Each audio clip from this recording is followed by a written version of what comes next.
Hello guys. आज 9 तारीख का जो हिंदू का एडिटोरियल है उसका आप सबटाइटल देख पा रहे हैं। Eastern has. हैज का मतलब क्या है मैं आपको बता दूं। कभी आपने देखा होगा किसी बागीचे वगैरह का या घर में लोन होता है तो इस तरह से वो एक हैज जो झाड़ी वगैरह झाड़ी की एक बाउंड्री सी बना देता है ना चारों तरफ, उसको हैज बोला जाता है। तो यहाँ पे ये बाउंड्री की बात कर रहा है, इंडिया की बात कर रहा है और इंडिया की ईस्टर्न बाउंड्री की बात कर रहा है, पूर्वी जो हमारी सीमा है उससे बात कर रहा है। तो यहाँ पे हमारा सबटाइटल बोलता है India needs to build closer ties. India needs. अब देखो यहाँ पे जो और मेरा आपको एडिटोरियल को डिस्कस करने का मकसद होता है इसमें आपको ग्रामेटिकल चीज़ें समझा देना। आपके एग्जाम में एसेस वगैरह आते हैं, जैसे आपके जुडिशरी के या यूपीएससी के एग्जाम में एसेस पूछा जाता है। तो इसमें थोड़ा सा आप ये भी देखा करो कि कैसे चीज़ें होती हैं, कैसा पैराग्राफिंग करनी होती है। पैराग्राफिंग का मतलब कोई लाइन की काउंटिंग नहीं होती है, कितने लाइन के बाद आपको पैरा बदल देना है। जस्ट आपको देखना है कि कहाँ से आपका थॉट शुरू हुआ है। जब भी आपका थॉट दूसरी तरफ चेंज होगा तो वो नया पैराग्राफ से आएगा। तो यहाँ पे हम शुरू करते हैं। प्रेजेंट इंडेफिनिट टेंस सब बच्चे जानते हैं क्या होता है। सब्जेक्ट वर्ब की फर्स्ट फॉर्म होता है। और अगर ये थर्ड पर्सन सिंगुलर नंबर है मीन्स आई वी यू, आई और वी फर्स्ट पर्सन के प्रोनाउन होते हैं, यू सेकंड पर्सन होता है। उसके अलावा सब ही, शी, दे और इट वो थर्ड पर्सन के प्रोनाउन होते हैं। तो अगर आपका सब्जेक्ट थर्ड पर्सन है तो एस सी एस यूज होगा। It means I we you के साथ हम भूल ही जाएंगे, एस सी एस कभी लगेगा। तो बचता क्या है, ही, शी, इट और दे। और उसमें दे भी प्लूरल हो जाता है। तो हमारे लिए बचता क्या है, ही, शी, इट। इट में भी थर्ड पर्सन, इट में भी सिंगुलर नंबर। तो यहाँ पे बोलते हैं इंडिया नीड्स, इंडिया को जरूरत है किसकी, टू बिल्ड, बिल्ड करने की, बनाने की एक क्लोजर टाइज। टाइज का मतलब क्या होता है, एक रिलेशन, एक समझौता आपस में। तो क्लोजर टाई बनाने की जरूरत है with ASEAN for economic and strategic reasons. कहीं के लिए, आर्थिक और स्ट्रेटेजिक का मतलब आपके रणनीतिक, रणनीतिक का मतलब जैसे अब इंडिया की हम बात करें तो इधर पाकिस्तान है हमेशा टेंशन देता है, उधर चाइना है वो हमेशा टेंशन देता है, वो उधर बांग्लादेश की तरफ से देखें तो इनफिल्ट्रेशन होता है, वो रोहिंग्या शरणार्थी वगैरह की जो बात होती रहती है। तो उसके लिए वो क्या करते हैं कि आर्थिक और रणनीतिक कारणों से क्या करते हैं, आसियान के साथ। अब ये आसियान क्या होता है, ये दक्षिण एशियाई देशों का समूह होता है जिसे हम बोलते हैं A4 association of south east Asian Nations, यानी कि दक्षिण पूर्व एशिया के जो देश हैं उनका ये संघ होता है। फॉर इकोनॉमिक और स्ट्रेटेजिक रीजन के लिए उनके साथ इंडिया का टाई क्या होना चाहिए, आज का विचार उस पर हमारे संपादक साहब रखते हैं। तो यहाँ पे आप सेंटेंस पढ़ेंगे, prime minister Narendra Modi whistle stop summit. अब हम प्रधानमंत्री नरेंद्र मोदी के विसिल स्टॉप समिट की बात करते हैं। समिट का मतलब जिसे आप पढ़ते हो एक सम्मेलन होगा, जैसे अभी हमारे यहाँ G20 समिट चल ही रहा है, आप उसकी बात काफ़ी आप टीवी पे भी देख रहे हो कि काफ़ी ग्रैंड हुआ है इस बार, वर्ल्ड में अनप्रेसिडेंट है, पहले कभी इतना ग्रैंड लेवल पे नहीं हुआ है।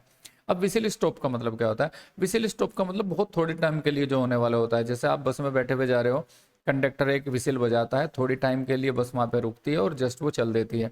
तो यहाँ पे हम विसिल स्टॉप की बात कर रहे हैं। विसिल स्टॉप समिट जो था, सोजन, सोजन का मतलब होता है कहीं थोड़ी देर के लिए ठहर जाना। और जो पोएट्स होते हैं वो काव्यों कविताओं वगैरह में काफ़ी इस वर्ड का यूज़ करते हैं कि फॉर दैट सेक आई सोजन हियर, मैं यहाँ पर थोड़ी देर के लिए ठहर गया हूँ। तो जो विसिल स्टॉप समिट था, थोड़ी देर के लिए जो समिट हुआ था, जो थोड़ी देर के लिए रुका था, to the Indonesian capital, Indonesia की राजधानी में जो जकार्ता है, अर्लियर दिस वीक, इस वीक के शुरुआत में थोड़ा सा जो छोटा सा एक शॉर्ट सा जो समिट हुआ था प्राइम मिनिस्टर नरेंद्र मोदी का, जो वहां पे ठहरना था, was primarily aimed. Was aimed, देखो आप टेंस की को समझने की कोशिश करें, was aimed means was be की सेकंड फॉर्म होती है, वो था। एम्ड का मतलब यानी कि एम किया गया था उसको, वो एम्ड था, यानी कि उसका जो मकसद था वो क्या था, वो किस मकसद से किया गया था, उसका मकसद था या उसे एम किया गया था at deepening India's engagement. Deepening, अब यहाँ पे देखो वर्ड को समझने की कोशिश करते हैं। डीप, डीप एक एडजेक्टिव होता है जिसका मतलब होता है गहरा, लेकिन आपने डीप के साथ डीप लिया और उसमें en ऐड किया तो आपने इसे वर्ब बना दिया, डीपन करना और भी गहरा कर देना। और अकॉर्डिंग टू द स्ट्रक्चर आपको यहाँ पे कहीं की जरूरत थी, आईएनजी फॉर्म की जरूरत थी पार्टिसिपल सॉरी जीरंड बनाने के लिए, आप इसे नाउन का काम ले रहे हैं यहाँ पे। डीपनिंग यानी कि जो गहराता हुआ है, इंडियाज एंगेजमेंट या बढ़ता हुआ कह सकते हैं, जो बढ़ता हुआ इंडिया का एंगेजमेंट है। तो उसने इस वीक का जो समिट था वो क्या था, वो एम किया गया था इसके ऊपर देखो, एट का मतलब इस चीज के ऊपर सामने लगी हुई कि गहराता हुआ भारत का एंगेजमेंट, यानी कि भारत का जो जुड़ाव है with the economically significant grouping. Economically आर्थिक रूप से, सिग्निफिकेंट का मतलब महत्व, और ग्रुपिंग का मतलब जो गुट है किसका, साउथ ईस्ट नेशंस का। यानी कि अगर हम बात करें यहाँ पे, तो प्रधानमंत्री नरेंद्र मोदी का जो थोड़ी देर के लिए जो छोटा सा समिट था इंडोनेशिया की कैपिटल जकार्ता में इस वीक की शुरुआत में, उसका मेन मकसद था इंडिया का जो गहराता हुआ एंगेजमेंट है किसके साथ, इकोनॉमिकली सिग्निफिकेंट। सिग्निफिकेंट का मतलब बहुत ही महत्वपूर्ण, और किस तरह से महत्वपूर्ण, इकोनॉमिकली आर्थिक रूप से। अब यहाँ पर एक ग्रामर की बात बता दें आपको कि एडजेक्टिव को मॉडिफाई करने के लिए अगर कोई वर्ड होगा तो वो हमेशा एडवर्ब की फॉर्म में होना चाहिए। अगर आप देखें एडजेक्टिव, तो आप इकोनॉमिक भी बना सकते हो कि एक इकोनॉमिक क्राइसिस है, और तो सिग्निफिकेंट का मतलब होता है यहाँ महत्वपूर्ण, और इकोनॉमिकली का मतलब आर्थिक रूप से। अच्छा, ये इकोनॉमिक वर्ड आपको कहीं परेशान भी कर सकता है, मैं इसके कुछ एक दो वेरिएशंस आपको बताता हूँ। ECONOMY, इकोनॉमी का मतलब होता है अर्थव्यवस्था, ये नाउन होती है, और ये हम किसी देश के लिए यूज कर सकते हैं। जैसे हमने कहा India is going to be third largest economy of the world, यानी कि भारत जो है दुनिया की तीसरी अर्थव्यवस्था बनने जा रहा है। और इकोनॉमिकल का मतलब क्या होता है, अगर हम इकोनॉमिकल का मतलब बात है तो इसका मतलब सस्ते से होता है, जो जेब पे हल्का पड़ता है। जैसे मैं बोलता हूँ travelling by train is economical, यानी कि ट्रेन से ट्रेवल करना क्या होता है, इकोनॉमिकल होता है। तो इनके बीच में क्लैरिटी रखे कि कहाँ इकोनॉमी यूज करना है, कहाँ इकोनॉमिक लिखना है। तो अगर हम आर्थिक रिश्तों की बात करें तो इकोनॉमिक रिलेशन कहेंगे, ना कि इकोनॉमिकल रिलेशन। तो यहाँ पे क्या बोलते हैं, अब यहाँ पे सिग्निफिकेंट का मतलब है महत्वपूर्ण, और चूंकि एडजेक्टिव को मॉडिफाई करने के लिए मुझे कोई चीज चाहिए तो मैंने उसे एडवर्ब बना है। इकोनॉमिकली आर्थिक रूप से महत्वपूर्ण जो ग्रुपिंग है south east 10 south east Asian Nations की, ठीक, उनके साथ गहराते हुए एंगेजमेंट के बारे में से एम किया गया था। Coming on the eve of India, eve का मतलब क्या होता है, किसी मेन इवेंट से जो फर्स्ट नाइट होती है उसे बोला जाता है। जैसे on the eve of Christmas, तो क्रिसमस से जस्ट पहले वाली जो नाइट होती है, जो इवनिंग होती है, उसे बोला जाता है। तो coming on the eve of India's hosting, तो अगर हम ईव पर आते हैं किसके, इंडिया के होस्टिंग पर, इंडिया का जो होस्ट करना है, ये जीरंड का काम करता है। यहाँ पे वर्ब के आईएनजी फॉर्म नाउन बना दिया जाता है इंडियाज, क्योंकि देखो पोजेशन फॉर्म लिखी गई है इंडियाज। जैसे अगर मैं कहूँ माई ब्रदर, माई ब्रदर का मतलब क्या हो गया, मेरा भाई। लेकिन अगर मैं कहूँ मेरा लेट आना, तो मुझे इस वर्ब से आईएनजी को बनाना पड़ेगा। My coming late is a tension, तो इसका मतलब क्या होता है कि मेरा जो लेट आना है वो क्या है, वो एक टेंशन है, वो एक तनाव भरा काम होता है। तो my coming late is a tension, तो मेरा लेट आना, जैसे मेरा भाई मेरा लेट आना, तो यहाँ पे है इंडिया का होस्ट करना किसको, G20 समिट को in New Delhi as the current holder, एक करंट होल्डर के रूप में, यानी कि वर्तमान में जो हम आयोजक हैं इसके, of the block, BLOC block, ये क्या होता है, गुट। तो G20 गुट है ना, ये 20 देशों का जो समूह होता है उसको G20 G7 कई सारे हमारे जो ग्रुप्स हैं उनको उनके बारे में, उनके जितने जो उनके मेंबर कंट्रीज होते हैं उनके नंबर के अकॉर्डिंग लगा दिया जाता है। जैसे G7 तो 7 देशों का ग्रुप होता है। तो जो आ रहा है, जो इंडिया की जो होस्टिंग है G20 समिट की नई दिल्ली में एज द करंट होल्डर, एक करंट होल्डर के रूप में, क्योंकि हम वर्तमान आयोजक हैं इस गुट के, G20 गुट के। हाँ, ब्लॉक्स प्रेसिडेंसी, तो ब्लॉक्स प्रेसिडेंसी का मतलब क्या है यहाँ पे, यानी कि हमें अध्यक्षता मिली है। तो करंट होल्डर हैं हम इस गुट की प्रेसिडेंसी के, क्योंकि इस बार इंडिया की अध्यक्षता में हो रहा है। तो mister Modi is present at the annual ASEAN India, तो मिस्टर मोदी की जो उपस्थिति रही है जो एनुअल आसियान इंडिया है, आसियान इंडिया का मतलब क्या है, तो इंडिया भी तो उस दक्षिण एशियाई देश का सदस्य है। एनुअल, एनुअल का मतलब होता है सालाना। अब आप यहाँ पे एक चीज ध्यान रखेंगे, ये ANN जो होता है ये ईयर को रिप्रेजेंट करता है, ईयर। जैसे आपने सुना होगा इनसे भरने वाले वर्ड, उसकी एनुअल इनकम, सालाना, एनिवर्सरी उनकी सालगिरह है, या फिर उसे इतनी एन्यूटी मिलती है, यानी कि साल में एक मुश्त मिलने वाला जो पैसा होता है उसको बोला जाता है।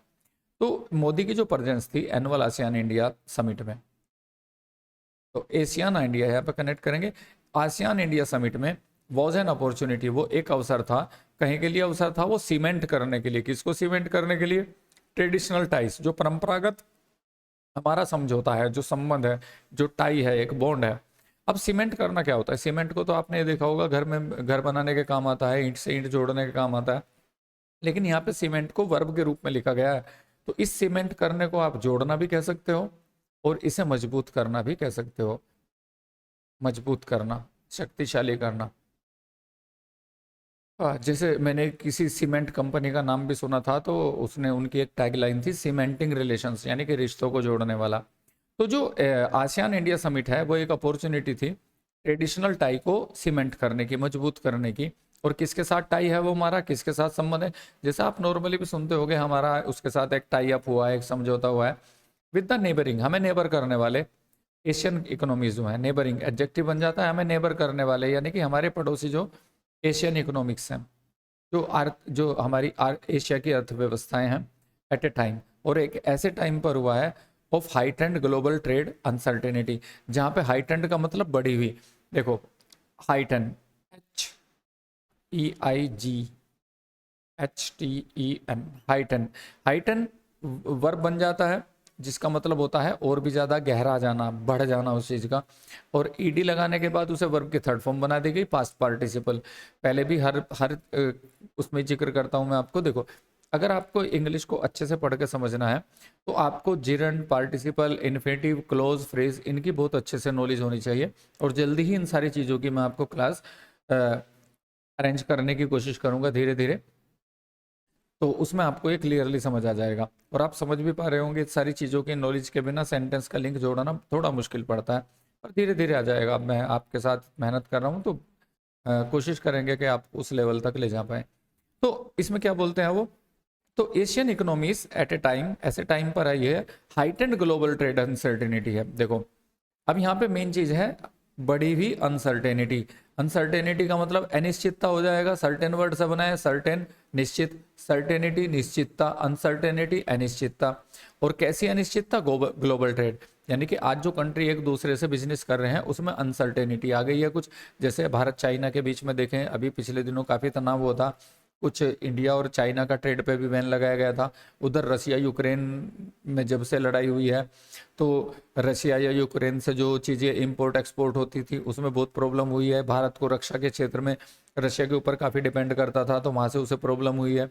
तो ये बढ़ती हुई जो अनसर्टेनिटी है, तो as the trade facilitation body, जो ट्रेड को फैसिलिटेट करने वाली बॉडी है, यानी कि उसके लिए प्रबंध करने वाली, उसे ठीक से सुचारू रखने वाली जो बॉडी है, UNCTAD, इसका मतलब होता है United Nation conference at trade and development.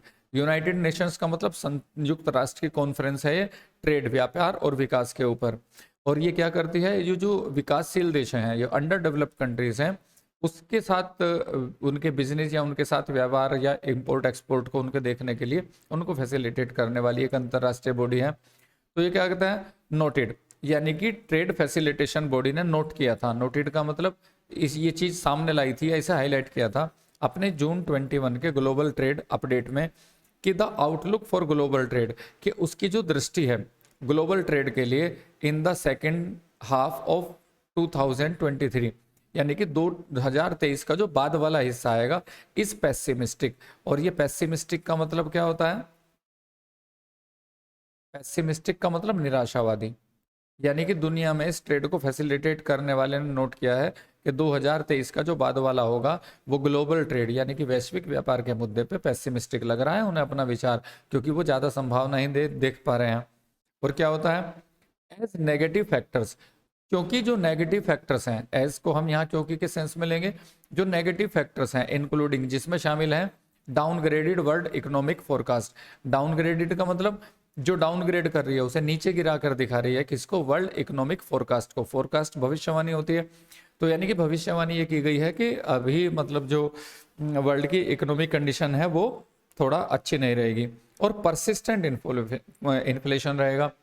Inflation, inflation का मतलब होता है एक तरह से महंगाई। ये मुद्दा कहीं का होता है? महंगाई का, इन्फ्लेशन।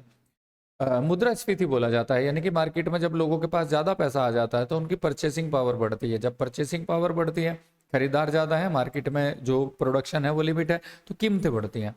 तो एक परसिस्टेंट, परसिस्ट का मतलब जो दृढ़ता से चीज़ जुड़ी रहती है, यानी कि महंगाई लगातार बनी हुई है। तो यहाँ पे इसी चीज़ को उन्होंने बोला है कि परसिस्टेंट इन्फ्लेशन जो है फाइनेंशियल वल्नरेबिलिटीज हैं। फाइनेंशियल का मतलब अर्थव्यवस्था से जुड़ी हुई होती है, और वल्नरेबल जो वर्ड दिया है, वल्नरेबल, वल्नरेबल वर्ड का मतलब, अगर आप सीधा सा एक मतलब देखें तो वल्नरेबल वर्ड का मतलब होता है कमजोर। लेकिन वल्नरेबल वर्ड का मतलब कमजोर किस तरह से कमजोर, यानी कि जब आप एक्सपोज हो जाते हो किसी चीज के सामने, आप ऐसी पोजीशन में हैं जहां पर कोई आप पे इजीली हमला करके आपको हरा सकता है। जैसे कोरोना हुआ था, कोई आदमी कोरोना से इन्फेक्टेड हो जाता है और उसको पहले ही ब्लड प्रेशर है या उसको पहले ही शुगर जैसी बीमारियां हैं, तो वो कोरोना के सामने और ज्यादा वल्नरेबल हो जाता है, यानी कि वो बीमारी उस पर इजीली अटैक कर सकती है। तो इन्होंने जो कहा है फाइनेंशियल वल्नरेबिलिटीज हैं, आर्थिक कमजोरियां हैं, एंड जियोपॉलिटिकल टेंशन है। अब ये जो जियोपॉलिटिकल टेंशन है, ये दो वर्ड से बना है। अगर हम देखें जियो, जियो का मतलब भूमि से होता है, धरती, जैसे जैसे बोलते हैं जियोग्राफी, भूगोल को बोलते हैं। तो जियो का मतलब कहीं भूमि से जुड़ा मुद्दा है, जैसे भारत चाइना के बीच में बॉर्डर को लेकर तनाव रहता है, तो वो जियोग्राफिकल है। और पॉलिटिकल का मतलब कहीं राजनीतिक समस्याएं हैं, जैसे हमारा भारत और पाकिस्तान या किसी चीज के बीच में। तो ये जो जियो पॉलिटिकल टेंशन चलती रहती है, किसी के साथ पॉलिटिकल रिलेशन खराब है, किसी के साथ जमीन से जुड़ा हुआ मुद्दा है, तो ये जो टेंशन है, यानी कि ये फैक्टर जो इंक्लूड हो रहे हैं, तो इससे जो ये देखने में आ रहा है कि 2023 का बाद वाला हिस्सा इकोनॉमिकली ज़्यादा पॉजिटिव फोरकास्ट नहीं आ रहे हैं वहाँ से। तो यहाँ पे क्या करते हैं, जियो पोलिटिकल टेंशन है, ये डोमिनेट करेगा। तो तो उसने कहा कि ये सारी चीज़ें डोमिनेट करेंगी, तो 2023 के बाद वाली अच्छी वो संभावनाएं नहीं देख रहे हैं। यहाँ पे क्या कहते हैं, अगेंस्ट दिस बैकड्रॉप, इस बैकड्रॉप के सामने अगर हम देखें, जब यानी कि हमारी बैकग्राउंड में स्थितियां ये हैं, तो क्या करते हैं, तो जो जॉइंट लीडर स्टेटमेंट है, यानी कि सारे लीडर का जो साझा स्टेटमेंट आया है ऑन स्ट्रेंथनिंग फूड सिक्योरिटी, किस चीज के ऊपर आया है वो स्टेटमेंट, स्ट्रेंथन करना, मजबूत करना, किसको, फूड सिक्योरिटी को। फूड सिक्योरिटी का मामला भी अक्सर चलता है, खाद्य सुरक्षा, यानी कि जो हमारी सरकारें होती हैं वो ये सिक्योर करती हैं कि हर आदमी को पेट भर राशन मिले। तो क्या करते हैं, तो खाद्य सुरक्षा के मुद्दे पर, यानी कि जो फूड सिक्योरिटी पर उनका, फूड सिक्योरिटी पर और न्यूट्रिशन पर जो उनका साझा बयान आया है, किसके और किसके रिस्पॉन्स में आया है, किसकी प्रतिक्रिया स्वरूप आया है, crisis at the Asian India summit. जो एशियन इंडिया समिट में जो वो था, क्राइसिस था, अंडरस्कोर, वो चीज अंडरस्कोर करती है। अंडरस्कोर करने का मतलब क्या है, उसे फोकस करती है, उस चीज को हाईलाइट करती है। क्या क्या अंडरस्कोर किया उन्होंने, कि द शेयर्ड वल्नरेबिलिटी जो है, यानी कि जो कमजोरी है वो सब हमारे, हम सब के सामने है, वो हमारी साझा है, द रीजन परसीव, और वो जो शेयर्ड वल्नरेबिलिटी है, यानी कि वो जो साझा एक तरह से कमजोरी देख रहा है, जिसे हमारा रीजन, ये साउथ ईस्ट एशियन कंट्रीज क्या कर रहे हैं, परसीव, महसूस कर रहे हैं, in the face of the ongoing height and global food insecurity. किसके सामने, इन द फेस का मतलब किसके सामने उस कमजोरी को महसूस करते हैं, ऑनगोइंग, जो चल रहा है वर्तमान में, हाइट एंड जो बढ़ा हुआ है, ग्लोबल पूरी दुनिया में फूड इनसिक्योरिटी, खाद्य असुरक्षा बढ़ी है। तो जब से जो पॉलिटिकल टेंशन कई सारे कंट्रीज के उसमें बढ़ी है, कई सारे कंट्रीज में, तो फूड इनसिक्योरिटी बढ़ी है।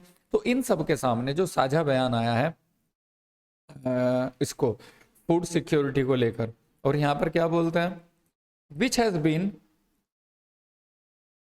एक्सेसरबेट। एक्सेसरबेट का मतलब होता है उसे और भी ज्यादा खराब कर देना, और इसने क्या कहा है, तो इसने एक्सरबेटेड, जिस हैज बीन एक्सरबेटेड का मतलब है और खराब कर दिया गया है। अब यहाँ पे जो आप स्ट्रक्चर देखें, तो हैव वर्ब की थर्ड फॉर्म पर प्रेजेंट परफेक्ट का रूल होता है, और अगर पैसिव वॉइस बनाई जाए तो यहाँ पे बीन का यूज करते हैं, क्योंकि पैसिव का मतलब ये काम हो चुका है। हैज बीन एक्सरबेटेड का मतलब उसे और भी ज्यादा खराब कर दिया गया है, किसके द्वारा, it has been exacerbated by the war in Ukraine. तो ये जो फूड इनसिक्योरिटी थी, इसे और ज्यादा खराब कर दिया गया है जो यूक्रेन में वार चल रही है इसने, और दूसरी किस चीज ने, क्लाइमेट चेंज, जो जलवायु में परिवर्तन हो रहा है दुनिया में, और और जो नेशनल पॉलिसी है, जो राष्ट्रीय नीति है, रिस्पॉन्सेज टू इन्फ्लेशनरी प्रेशर, और जो एक देश की नीति है इस महंगाई के प्रेशर के आगे, इन सब चीजों ने क्या है उस चीज को और ज्यादा खराब कर दिया है, फूड इनसिक्योरिटी को। इंडिया रिसेंट कर्ब, और इंडिया ने जो रिसेंट कर्ब किया है, कर्ब का मतलब रोकना, लगाम लगाना, किस पर, एक्सपोर्ट पर, राइस, चावल के ऊपर। तो इंडिया ने अभी अभी आपने पढ़ा भी होगा अखबार में कुछ दिन पहले, इंडिया ने राइस के एक्सपोर्ट पे बैन लगा दिया था कि उसे बाहर नहीं भेजा जाएगा, एक लिमिटेड मात्रा में ही भेजा जाएगा। क्यों, क्योंकि कोई भी देश जो है सबसे पहले अपनी जनता की खाद्य सुरक्षा को पक्का करना चाहेगा। तो उन्होंने क्या कहा, एक्सपोर्ट को कर्ब किया था राइस के, और हैव ट्रिगर्ड, वही हैव वर्ब की थर्ड फॉर्म देखने को मिल रहा है आपको। ट्रिगर का मतलब होता है कहाँ से उस चीज को प्रेरणा मिलेगी, कहाँ से वो उकसाया जाएगा। तो उसने ट्रिगर कर दिया, शुरुआत कर दी, कहाँ से, सम अलार्म, कुछ चेतावनी को ट्रिगर किया है, with the price of the regional staple. और उसने अलार्म क्या किया, क्या चेतावनी मिली उससे, विद द प्राइस, प्राइस का मतलब होता है कीमत, ऑफ द रीजनल, रीजनल का मतलब हमारा जो क्षेत्रीय, स्टेपल है, स्टेपल का मतलब क्या होता है, वो अनिवार्य चीज जो जरूरी होती है। जैसे वैसे आपने सुना होगा स्टेपलर, जिससे दो पेपर को एक साथ मिला देते हैं, स्टेपल। तो स्टेपल का मतलब दूसरा ये होता है कि जो फिक्स चीज है। जैसे अगर हम अब एक आम इंडियन किचन की बात करें तो प्याज, टमाटर, आलू, ये क्या है, स्टेपल है, वो होने ही हैं, उनके बिना कैसे काम चलेगा। तो यहाँ पे चावल भी एक स्टेपल है, हमारे रीजन का चावल, गेहूं, दाल, ये सब क्या है, एक स्टेपल है, हमारे खाने का मेन हिस्सा है। तो यहाँ पे क्या बोलते हैं, तो उसने कुछ अलार्म ट्रिगर कर दिया है कि इंडिया ने क्यों किया भाई बैन, तो कुछ ना कुछ प्रॉब्लम है। तो with the price of the regional staple, ये जो रीजनल स्टेपल है यानी कि हमारे क्षेत्र की जो जरूरी चीज है, रिपोर्टेडली नियरिंग ए 15 ईयर हाई। तो एक रिपोर्ट के अनुसार वो पिछले 15 साल के सबसे ऊंचे स्तर पर जा रहा था, तो वहां से थोड़ा सा अलार्म लेते हुए उसको बैन कर दिया गया, उसके एक्सपोर्ट को। तो फिर क्या किया, द ऑनसेट, जो ऑनसेट का मतलब होता है जो शुरुआत है, यानी कि जो अपने टाइम पे शुरू होने वाली चीज है, ऑफ एन अल नीनो, एक अल नीनो इफेक्ट होता है। जैसे वो समुद्र के पानी गर्म होने से कुछ चीज होती है, जिससे फिर जलवायु जो है अस्त व्यस्त हो जाती है, यानी कि किसी इलाके में बहुत ज्यादा बारिश हो जाती है, कहीं सूखा पड़ जाता है। तो वो वाला जो इफेक्ट है, तो अल नीनो के ऑनसेट पे, यानी कि सामने ऐसा लग रहा है कि अल नीनो इस बार शुरू होगा, विच इज हिस्टोरिकली एसोसिएटेड, जो ऐतिहासिक रूप से इससे संबंध रखता है डिसरप्टिव वेदर में। डिसरप्टिव पहले भी किसी पैसेज में किसी एडिटोरियल में आया। डिसरप्ट का मतलब होता है किसी चीज को बाधित करना, बाधित करना या तितर बितर कर देना। तो डिसरप्टिव वेदर के से जुड़ा होता है, यानी कि जिस साल अल नीनो का इफेक्ट आ जाएगा तो वेदर जो है डिसरप्ट हो जाएगा, वो बाधित होगा, यानी कि या तो बारिश में डिले होगी या होगी नहीं, और किसी जगह पे जहाँ बारिश नहीं होगी वहाँ पे ज़्यादा बारिश हो जाएगी। तो इस तरह से वो डिस्टर्बेंस रहता है। तो डिसरप्टिव वेदर इवेंट्स है, क्वीर्स द ग्राउंड फर्दर। और ये सारी चीजें क्या करती हैं, क्वीर का मतलब वैसे विचित्र होता है, what is that, queer object, ये विचित्र सी चीज क्या है, बट यहाँ पे उसे खराब कर देने से मतलब होता है कि वो ग्राउंड को क्या करता है, जब वर्ब का काम करता है जब, तो वो और भी ज्यादा खराब कर देता है इस ग्राउंड को, इन सारी चीजों को और आगे खराब कर देता है। और जो आसियान लीडर्स हैं, जो इन करीब ये 10 कंट्रीज के करीब होते हैं आसियान कंट्रीज जो हैं, उनके लीडर्स जो हैं आर वेरी सॉरी, वो चौकन्ने हैं। और जस्टिफाइबली का मतलब कि उचित है उनका वेरी होना। अब यहाँ पे मैं वेरी की बात बता दूं, WARY वेरी, ये स्पेलिंग को नोट करें, WARY, इसका मतलब होता है चौकन्ना, सावधान, क्योंकि इससे मिलते जुलते बहुत सारे वर्ड हैं। WARY भी होता है वेरी, जिससे वैरायटी वगैरह होता है, language very from place to place. और एक ये वेरी तो आप जानते हो, वेरी ब्यूटीफुल, वेरी हॉट, बहुत। तो यहाँ पे क्या करते हैं वो, तो लीडर्स आर जस्टिफाइबली वेरी, तो इस चीज को लेकर वो चौकन्ने हैं और उनका चौकन्ना होना न्यायोचित ठहरता है। Mister Modi's pitch laying stress, जो मिस्टर मोदी का जो पिच लेइंग है, मिस्टर मोदी ने जो पिच बिछा दी है, जैसे कहीं मैच होना है और पिच तैयार कर देता है कोई, तो उस पर खिलाड़ी खेल खेलते हैं, तो यानी कि मोदी कोई पिच तैयार कर दे रहे हैं जिसपे मैच तो आगे होगा, तो वो क्या बोलते हैं, तो मोदी का जो पिच का बिछाना देना है, स्ट्रेस, वो स्ट्रेस करता है, यानी कि वो दबाव डालता है किस पर, ऑन द नीड, जरूरत पर, किसकी, for a rule based post covid world order हो, यानी कि एक नई व्यवस्था बने पोस्ट कोविड, कोविड के बाद वर्ल्ड ऑर्डर, एक दुनिया की व्यवस्था बने जो किस बेस्ड हो, जो रूल बेस्ड हो। तो मोदी जो पिच का निर्माण कर रहे हैं, जो आसियान कंट्रीज के लीडर से मिल रहे हैं, जो बयान वगैरह जारी कर रहे हैं, तो ऐसा लगता है कि वो एक पिच बना रहे हैं कि एक नया वर्ल्ड ऑर्डर बने कोविड-19 के बाद। And A free and open Indo Pacific, और एक यहाँ पे शायद ये ट्री शायद गलत लिखा है, ए फ्री करते हैं इसे, एक फ्री का मतलब मुक्त और ओपन, खुला, इंडो पैसिफिक, इंडो पैसिफिक का मतलब क्या होता है, भारत और प्रशांत क्षेत्र, भारत और प्रशांत का एक क्षेत्र है, वो क्या हो, वो खुला हो। वॉज क्लियरली डायरेक्टेड, और ये जो था ये क्लियरली डायरेक्टेड था at members among the ASEAN bloc, कि जो आसियान गुट के जो मेंबर्स हैं उनके सामने हु आर इंक्रीजिंगली डिस्क्वाइटेड, जो इंक्रीजिंगली डिस्क्वाइटेड थे। क्वाइट का मतलब क्या होता है, जैसे हम बोलते हैं QUIET, क्वाइट, शांत, EN लगाया क्वाइटन तो किसी को शांत करना, और डिस्क्वाइटनिंग का मतलब क्या था, वो बेचैन कर देने वाला था उनको। By China's recent muscle flexing, जो चाइना का हाल ही में मसल फ्लैक्सिंग था। आपने देखा होगा चाइना जो है साउथ एशिया सी की जो हम बात कर रहे हैं, वहां पे अपना दबदबा बनाना चाहता है। वो कहता है इस सी पे मेरा अधिकार है, जबकि वो रास्ता मेन ट्रेड का मुख्य सबसे बड़ा रास्ता है। अमेरिका की तरफ से आने वाले जो जहाज है, जो वो होता है सारा का सारा, जापान कोरिया, वो उधर से ही वो करा जाता है, और वो वहां पे अपना मसल फ्लेक्स करता है। मसल फ्लेक्स का मतलब होता है जैसे मसल को ऐंठ के दिखाना, यानी कि दादागिरी दिखाना।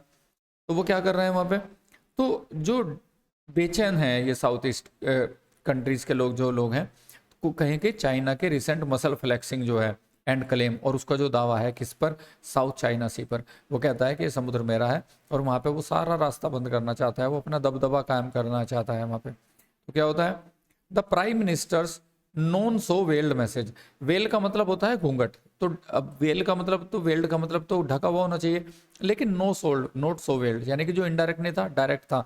तो प्रधानमंत्री का जो डायरेक्ट मैसेज था to the ASEAN members is that, ASEAN के मेंबर को जो प्रधानमंत्री का सीधा मैसेज है वो यह है कि इंडिया इज मोर रिलायबल, जो वो ज़्यादा भरोसेमंद है, लॉन्ग टर्म और लंबे टाइम तक बना रहने वाला स्ट्रेटेजिक और इकोनॉमिक पार्टनर है, उनका रणनीतिक और आर्थिक साझेदार है उन सारे कंट्रीज का, विच जो हैज़ नो टेरिटोरियल एम्बिशन। विच का मतलब यहाँ इंडिया से आया है, जिसकी कोई टेरिटोरियल एम्बिशन नहीं है। एम्बिशन का मतलब क्या होता है, महत्वाकांक्षा, और टेरिटरी का पहले भी जिक्र आ चुका है। देखो जब आप पैसेज के थ्रू वोकेबलरी देखते हो तो वो रिपीट होती है, क्योंकि आप एक ऐसी वोकेबलरी पढ़ रहे होते हो जो रोज यूज की है। तो उसे क्या बोलते हैं, टेरिटरी का मतलब सीमा। जैसे यूनियन टेरिटरी के बारे में मैंने बात की थी पिछले कुछ अपने एडिटोरियल्स में, केंद्र शासित प्रदेश यानी कि उसकी सीमा के अंदर आता है। तो भारत की सीमाओं की महत्वाकांक्षा नहीं है, और यहाँ पे सीधी सी इनडायरेक्टली बात की है चाइना पे।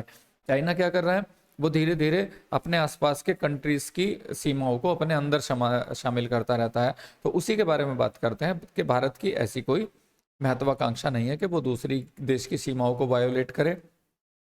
दैट कुड डिस्कम्फर्ट, जो उन्हें क्या कर सकता है, जो उन्हें डिस्कम्फर्ट कर सकता है, उन्हें परेशानी में डाल सकता है। तो क्या होता है, तो ऐसा नहीं है इंडिया के उन्हें परेशानी में डाले, उसकी कोई आपकी टेरिटोरियल एम्बिशन नहीं है। तो यहाँ पे क्या कहते हैं, इंडिया आल्सो सोट, और इंडिया भी तलाश में है, टू पोजिशन इटसेल्फ, कि वो खुद को पोजिशन करे, यानी कि एक स्थिति में लाए, एज ए वॉइस, कि वो एक आवाज बन सके, कहीं के लिए, वो कहीं की आवाज बन सके, टू एम्पलीफाई, कि वो एम्पलीफाई कर सके। एम्पलीफाई, एम्पलीफायर सुना होगा, एक गाना भी सुना होगा आपने, मैं तेरा एम्पलीफायर वूफर तो मेरी, कुछ इस तरह से गाना बजता है। एम्पलीफायर क्या करता है, वो आवाज को विस्तार देता है, दूर तक थ्रो बनाता है उसका, तो वो ताकि वो दूर तक आवाज पहुंचा पाए, तेज कर पाए किसको, एम्पलीफाई कर पाए किसको, कंसर्न को, जो चिंता है, जो मुद्दे हैं इसके, ऑफ द ग्लोबल साउथ, इस जो वैश्विक साउथ जो है हमारा, स्ट्रेसिंग, स्ट्रेस डालते हुए, दबाव देते हुए, that it would be mutually beneficial. Mutually का मतलब होता है पारस्परिक, उनको भी फायदा मिलेगा, हमें भी फायदा मिलेगा, तो म्यूचुअली बेनिफिशियल है फॉर ऑल, हम सब के लिए, फॉर इंडिया, और इंडिया के लिए जो ग्रैपलिंग है, इंडिया जो ग्रैपल कर रहा है, मतलब जो हाथापाई कर रहा है, प्रयास कर रहा है। ग्रैपल का मतलब ऐसे ही हाथ वगैरह से किसी चीज के साथ कुछ छोटा मोटा झगड़ा वगैरह कर लेना।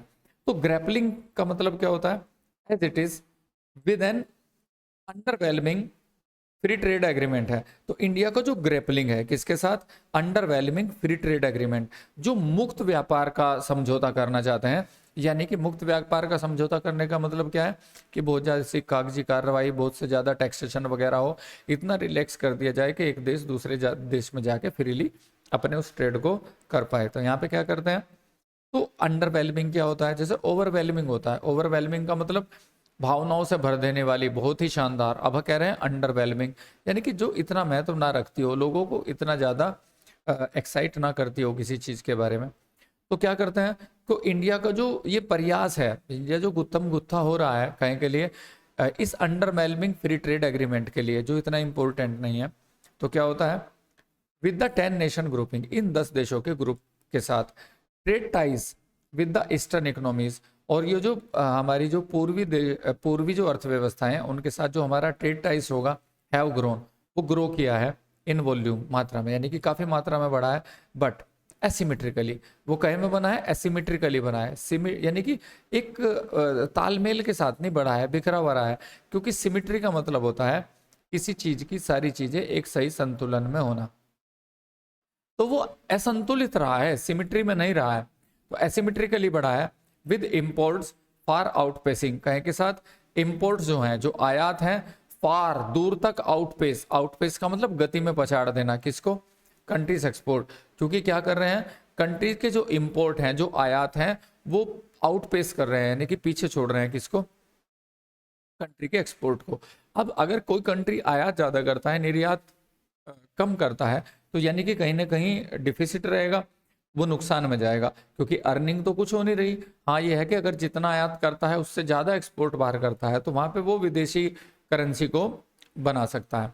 तो यहाँ पे क्या होता है, तो फिर क्या करते हैं, द वाइडनिंग, जो बढ़ता हुआ जो ट्रेड डेफिसिट है, डेफिसिट का मतलब ये अंतर है कि हम इंपोर्ट ज़्यादा करते हैं, एक्सपोर्ट कम करते हैं, तो ये जो डेफिसिट है, ये जो अंतर है, एंड द परसेप्शन, और ये जो दृष्टिकोण है, ये जो सोच है, दैट चाइनाज गुड, कि चाइना का जो सामान है, आर टेकिंग एडवांटेज, वो लाभ ले रहे हैं कहीं का लोअर टैरिफ का।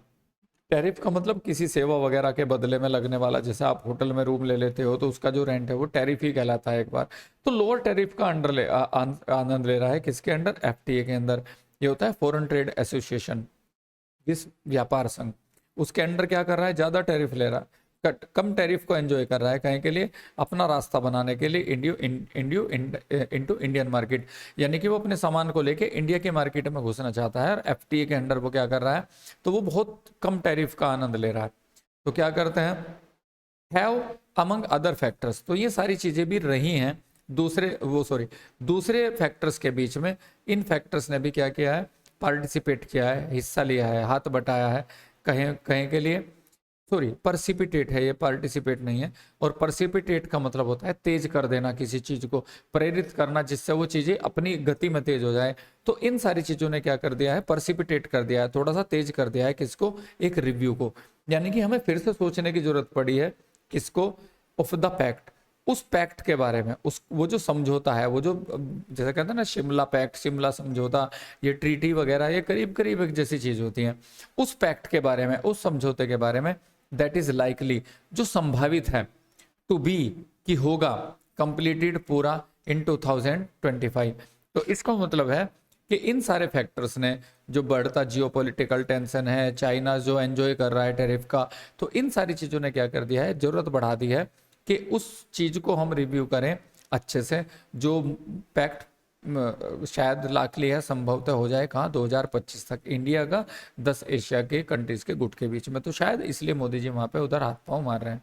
तो क्या होता है, इन द मीन टाइम, उसी दौरान, इंडिया नीड्स, इंडिया को जरूरत है to stay closely engaged with the ASEAN, कि इंडिया नजदीक से जुड़ा रहे आसियान मेंबर्स के साथ, बोथ, दोनों तरीके से, एज ए ट्रेड हेड, उनकी एक व्यापारिक बाउंड्री बने, अगेंस्ट द स्लो डाउन, किसके आगे, जो स्लो डाउन है, जो मंदी आई है, किसमें, इट्स मेन वेस्टर्न मार्केट, जो पश्चिमी मार्केट में जो मंदी आई है, तो उसके उसके लिए क्या करे, वो एक सीमा बन जाए, एक बाउंड्री बन जाए उसकी ट्रेड के लिए, एंड टू हाईलाइट, और वो हाईलाइट कर सके इट्स सिग्निफिकेंस, अपनी महत्व, वो अपने महत्व को सामने ला सके, as an all weather ally के रूप में। एलाई का मतलब होता है साथी, जैसे कोई एक स्टेट दूसरे स्टेट के साथ एलाई, जैसे अभी वो अलायंस बना है इस बार इलेक्शन में लड़ने के लिए, जो ये जो हमारी सेंट्रल गवर्नमेंट है उसके अकॉर्डिंग सारे दलों ने एक गुट बनाया है अपना, जिसका नाम उन्होंने इंडिया रखा है, तो अलायंस बोलते हैं, गठबंधन होता है, सारे मिलकर करते हैं।